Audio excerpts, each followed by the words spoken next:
Well, hello friends, and welcome back to the cabin. I'll tell you what, I'm enjoying these nice last sunny days of the fall before winter gets here. I'll tell you what, it's certainly comfortable weather and good working weather too. You know, we're still working on the workshop down here, trying to finish up the walls on the inside. We've got logs that we're milling. I've still got electrical boxes that I need to swap out so that we can have power down here to the workshop. And we're trying to clean up around here, get some wood burn and new gravel and stuff around here, so we're really busy. Let's get started.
Well friends, I just got home from the big box store, and not that I wanted to go.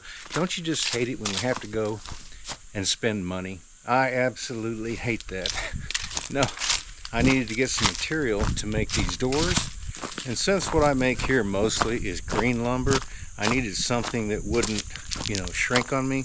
So I had to go to the store and get some big box lumber in order to make these doors. So let me show you what I got. Well, so I picked up 3 16-foot and 4 12-footers. That way I've got one extra to make these doors, and some hardware. Now on the front door, since it's outside, wanted it to look a little better than the one inside that you'll never really see to speak of. And I got some hardware to match that's just latches. And then a box of screws. Guess how much? This is the reason I hate going. Just take a guess. Okay, now I've probably got maybe, I don't know, $50, $75 worth of lumber, just to be generous, right, to them. And probably got $25 worth of hardware right here. So really no more than $100, right? You would think. $207 for what you see here, which is hardly anything. Okay, that's the reason that I hate going. But like I said, I had to have some material that wouldn't shrink on me, and I went ahead and got the big latches, heavy duty latches, and the hinges, so that the doors, you know, would be hanging right for a long time.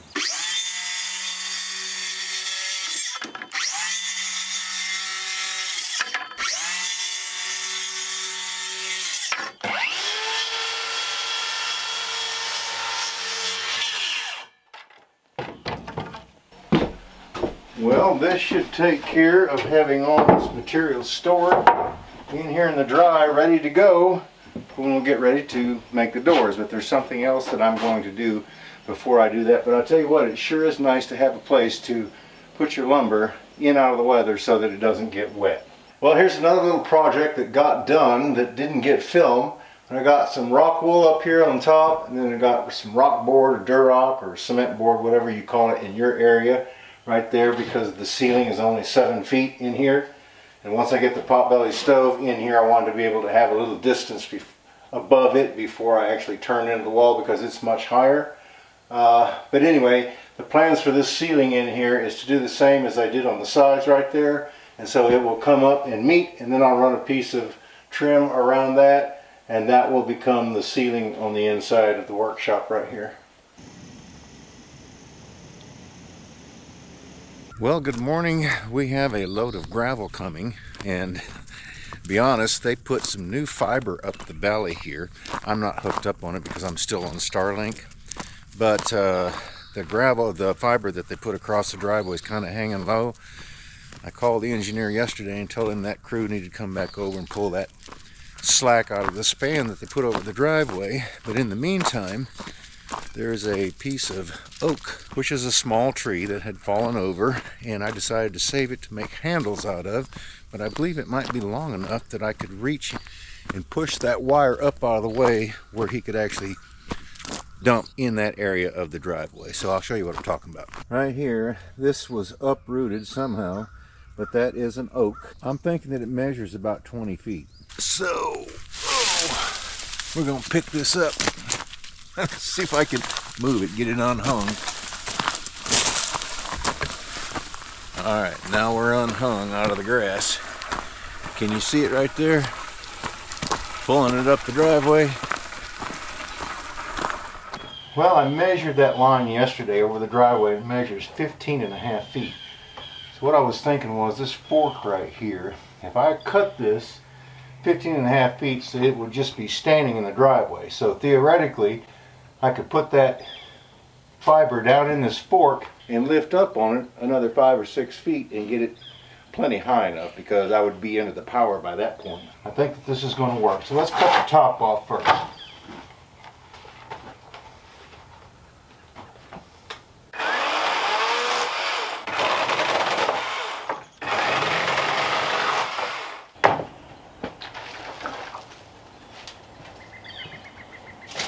I'm just trimming it up a little here.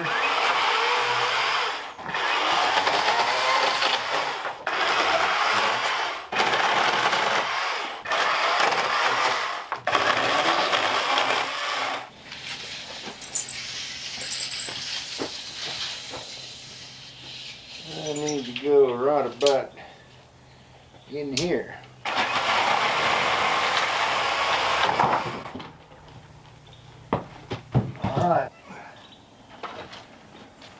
But I believe it's going to be tall enough for me to be able to raise that fiber up, like I said, where he could dump some gravel in underneath it. Well, while we're waiting on the gravel truck to get here, look at all those beautiful colors that are starting to appear. The dogwoods have turned red. Half of the leaves have fallen off of the poplars, and some of the other trees are starting to turn as well. Then my buddy here, he's guarding the football, because that's the only thing that he's concerned about. Hey, is that your ball? You want me to throw it? Do you want me to throw the ball? All right, you ready?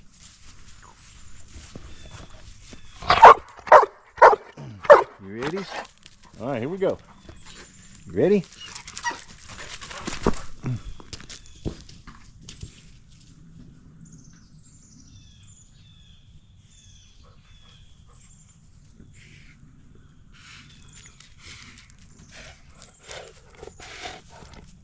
You want to do it again? Okay, here we go. Ready? Go. That's all he wants to do all day long. That's his job here at the homestead, is chasing balls.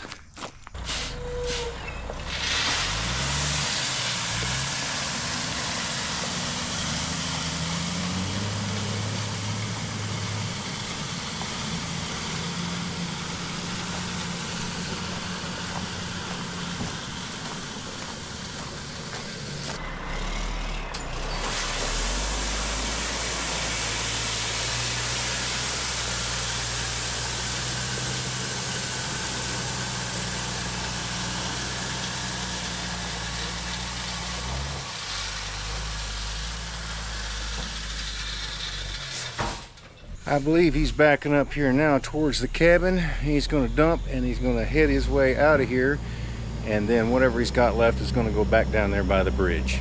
Here he comes.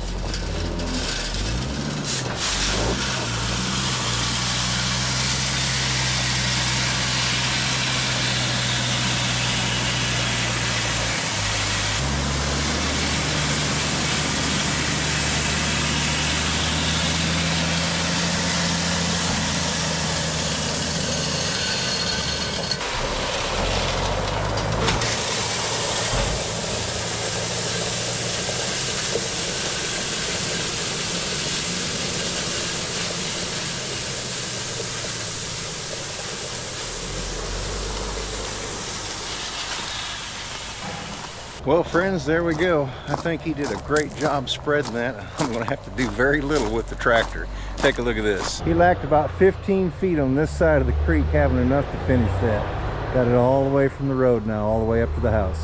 So that's great. We even talked about him hauling some logs from North Carolina for us when we go up there to help out Jennifer's uncle, because he's got a tree that's leaning towards the house at about a 30-degree angle, and it's probably 30 inches in diameter. So we're going to have to hook up a winch to it with an excavator and pull on it while we cut it. And since it's so big, I thought, you know, if I had a way to get those logs here, I would just bring them home and use them for material here on the homestead. Anyway, I'll meet you back up at the sawmill.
Alright guys, let me kind of show you where we're at currently. Right there are the boards that we just processed, and I think that that's all that we're going to need, because as far as finishing the bottom section, that's the only wall that we have left right there. And I think whatever we've got left over I'm going to use on this ceiling right here on the inside, because remember I did put that Durock up there, so I need something else to kind of meet, and then we're going to put some trim around where those two blend in together. Then this is all of the bags of that sawdust that I've got stored, and I'll be able to use that to start fires with, and then all of the boards that we've got so far saved. I was going to show you after we kind of spread some of this rock around what we were able to accomplish. So look at this. Back here we've got rock put down where we've got the tractor parked back here, and that's really, really nice. Plus I've got my tools kind of hung up and halfway organized over here on the wall. So that's really nice to have that up out of the way. Got all of that stored there on the side, and I even had enough gravel that I could put down right there where I could park that four-wheeler and kind of get out and not have to really be in the mud.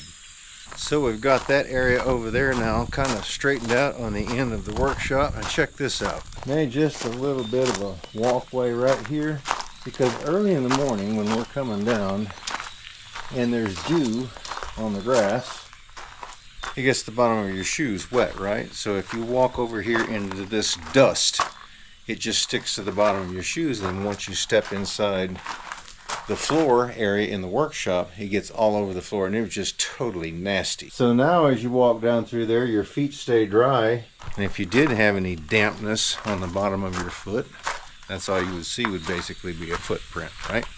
You wouldn't have no dust, dirt, and mud, which is what it turns into. So that's really nice. So I had enough to take myself up to the top of the hill, and then we brought some around through there and then on down to the road that you seen yesterday.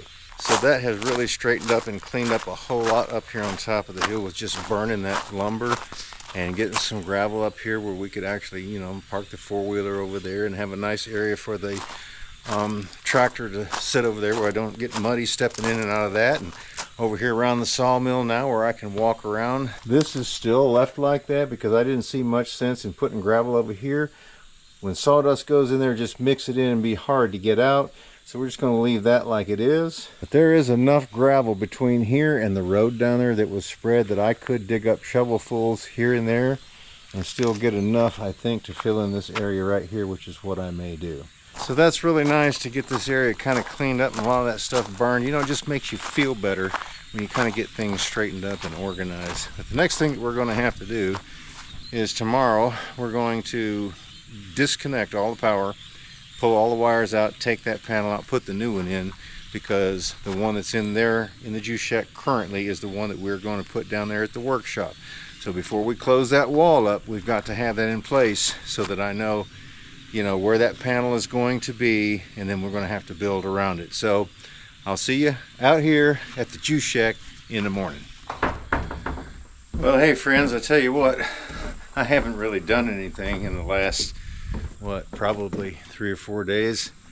I had a bad toothache, and well, it actually was over the weekend. I called, I couldn't get in, so had to make an appointment for this week. But let me show you what came through the mail from Washington State.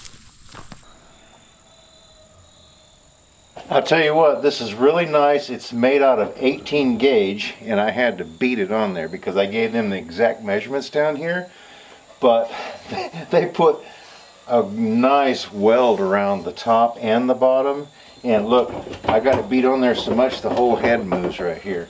So what we're going to do, or what my plan is I'm going to use that this year, but we'll work on this as a project, because the plan is to take a wire brush and brush it all down, get it nice and clean. Then we're going to recoat it with some black heat protective paint, and then what I would like to do is go over the letters with some gold protective paint if I can find it. But I think that it will really look nice, and then we can do this at the same time and it will all blend in together. And this converts down to the 6-inch pipe. And here's the measurement. From where it's sitting to the top is right at about 52 inches right there. So if I take a measurement here, 52 inches would put me right about there. So this would be where the top is, which leaves me about 2 feet before I make my curve. So I'm glad that I took that up as high as I did. And I think that that's really going to look nice once it's sitting there. So yeah. This pipe right here will connect to that now once we get that done.